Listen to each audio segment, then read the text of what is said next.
تابعوا الأحوال الجوية على قناة أهراس تيوب. السلام عليكم ورحمة الله تعالى وبركاته. مرحبا بكم في نشرية جوية خاصة. إذا يتوقع بإذن الله التحاق اضطراب جوي سريع الحركة ومتوسط النشاط محمل بأمطار رعدية غزيرة بداية من أواخر ليلة اليوم الأربعاء إن شاء الله. يخص بدرجة أولى الولايات الساحلية والقرب ساحلية الشرقية والوسطى، وأقل حدة على المناطق الداخلية والمناطق الغربية.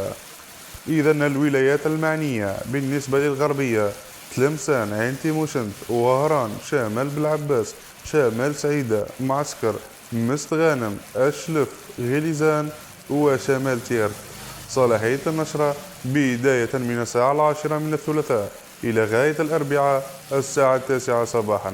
أمطار متفرقة وضعيفة عموما، والكميات المتوقعة تتراوح بين 2 و10 ملم محليا. بالنسبة للولايات الوسطى: تيبازا، الجزائر العاصمة، البليدة، بومرداس، تيزي وزو، شمال المدية وشمال البويرة.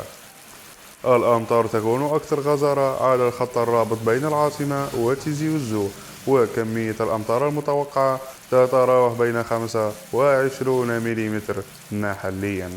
عين الدفلة، تيسمسيت، جنوب المدية وجنوب البويرة: كمية الأمطار تتراوح بين 2 و5 ملم محليا. صلاحية النشرة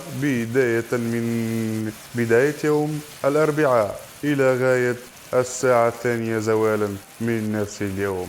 الولايات الشرقية: بجاية، جيجل، سكيكدا، عنابة، الطارف، شمال سطيف، شمال قلمة، قسنطينة، ميلا، شمال برج باريريج وسوق هراس.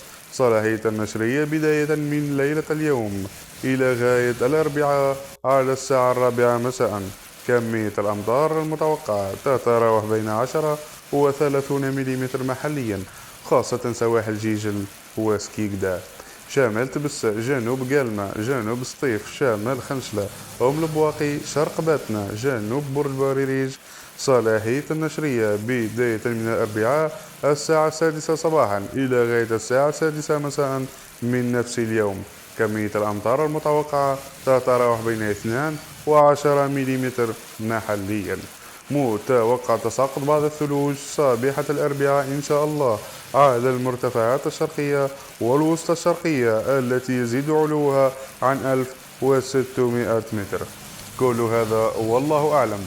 شكرا على كرم الإصغاء والمتابعة. إلى اللقاء.